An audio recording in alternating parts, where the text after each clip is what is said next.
All right, guys, this is our week 3 video.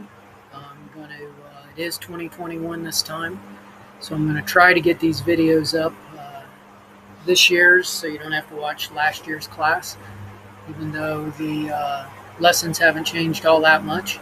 But as we head into week 3, we only have one lesson, so this is your week to catch up.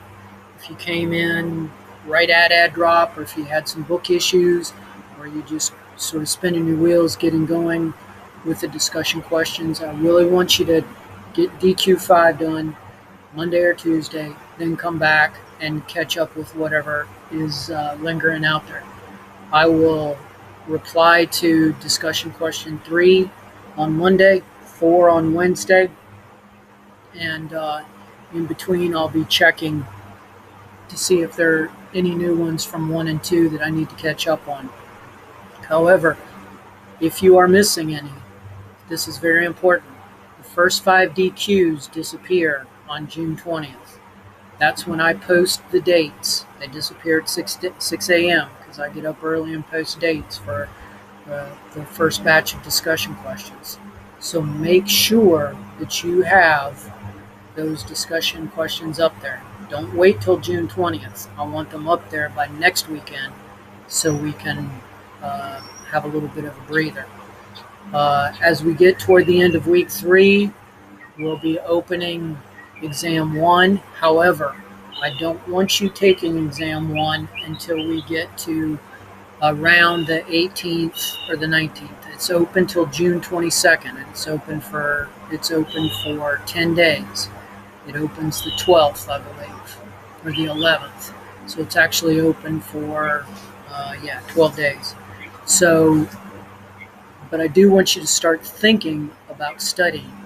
So once you do lesson 5, if you're all caught up, then you can download the study material and start going back over lessons 1 through 5 and making sure you really understand what Puritanism is, how its main beliefs evolved into American ideas that we see in American literature.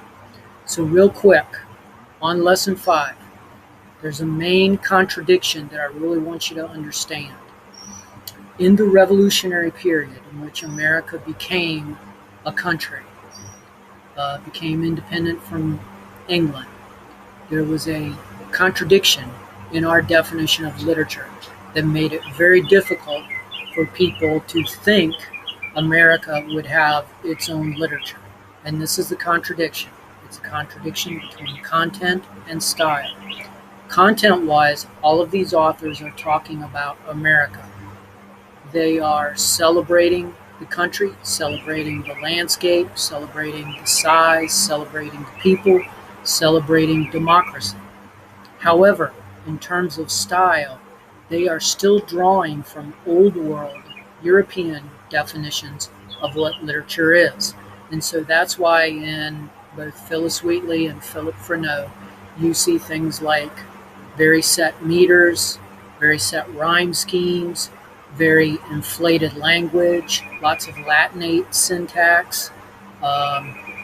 Just to give you one example, as the first generation of American writers were trying to write epics about this new country, they would use the technique out of Greek and Roman literature of identifying a character in contemporary history with a great leader from the past.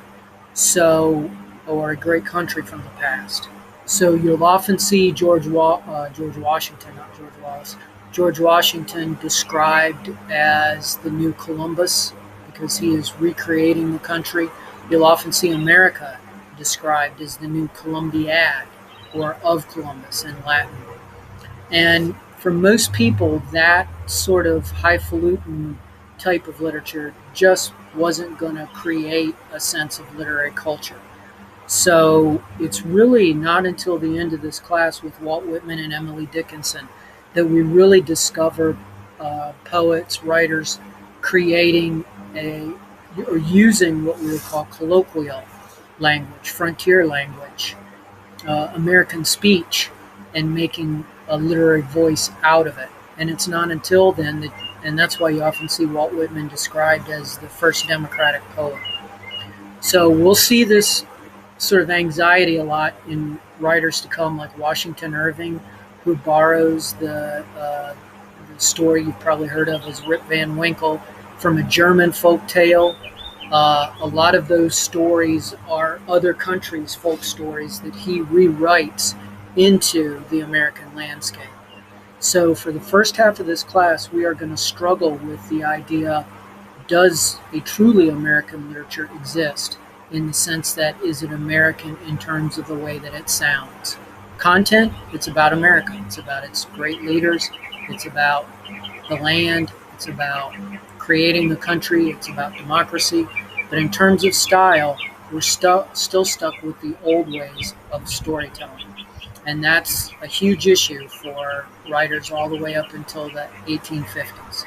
All right, so that's your week 5 introduction.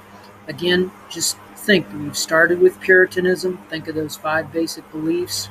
Think about the notions of that literature is not fiction in that period, that it is about sermons, that it's devotional.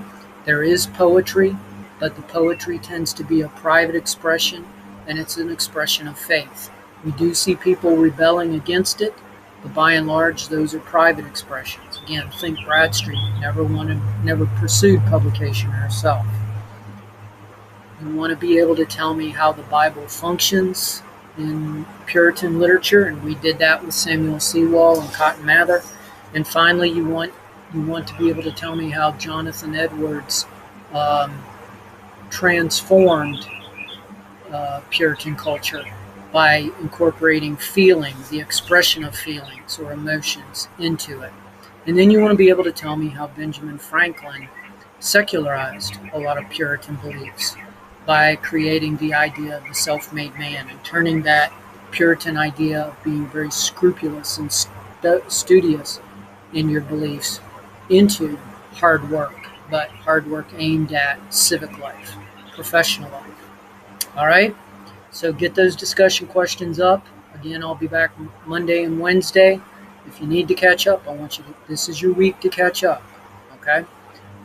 One final reminder is when we get to the end of the class, you have had to have completed at least 10 of the 13 discussion questions to qualify for the extra credit makeup on the exams. And that'll be the last weekend of class. So that's why you want to keep up with the discussion questions. All right, if you have any questions, please email me at kcurnut.edu. Otherwise, have a happy weekend.